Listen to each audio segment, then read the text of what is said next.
So, dito tayo sa mga tips paano ko inalagaan ang aking orchids. Bakit maganda ka lang mabulaklak. Nagsigandahan gaya sa may-ari. Charot lang.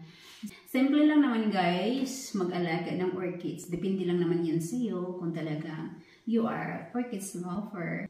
So, may matutunan kayo sa video ito guys if you continue watching my video. And share na rin guys kung pwede, aside from like, comment, then share nyo na para matutunan din ng iba at makabigay tayo ng information paano makapag-grow ng orchids or paano padamihin ang kanyang mga blooms, di ba, mga bulaklak ng ating orchids. Hi guys! Good evening everyone! So for this video, may nagtatanong pala sa video ko about sa orchids kung binubuksan ko ba yung bintana. Yes, madam. Binubuksan ko po araw-araw. Pero ngayon, i-close ko na kasi gabi na. So, itong orchids ko guys, wala akong oras or fixed na oras paano ko sila inaalagaan o nilagyan ng inumin. So, kung makita ko sila guys na medyo dry na, wala nang tubig talaga na mainom like this, wala na siyang tubig, nilalagyan ko siya nito.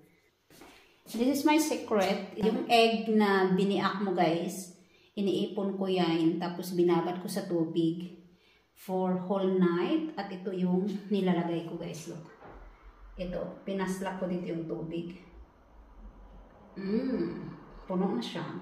Tapos yun ang i-delete natin. Bumili ako dito guys kasi mas ano siya, comfortable. Hindi siya masayang yung tubig.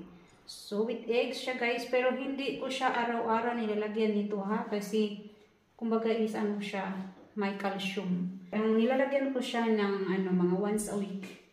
For the rest, water na siya, normal water. Pero hindi ko siya guys, yung iba kasi, nilalagyan nila ng tubig ng bigas. Pero sa akin, hindi ko naranasan lagyan ng tubig ng bigas ito guys. Ano lang talaga, egg. Yung hinugasan ng mga bagal or shells ng eggs. Yun lang ang nilalagay ko dito.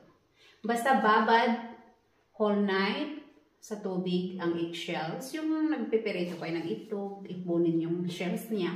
Tapos ilagay nyo.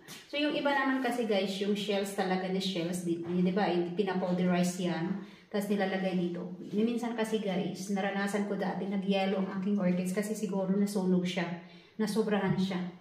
Kaya ang ginawa ko, tubig lang ng eggshells. Wala akong pinafollow, kundi ako lang yung natuto nito. Yan. Lagyan natin. So yung orchids ko sa totoo lang guys, continuous ang kanyang pamumulaklak.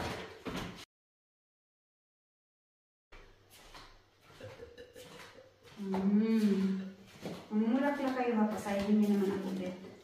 Lagi niyo akong pasayahin, mga mamis.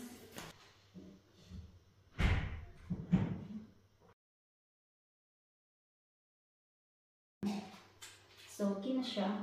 From Kiana, with love. Alam ko love na love ako ni Kiana. Tingnan na, ang ganda na kanyang bulaklak. So, that's it. Bye-bye everybody.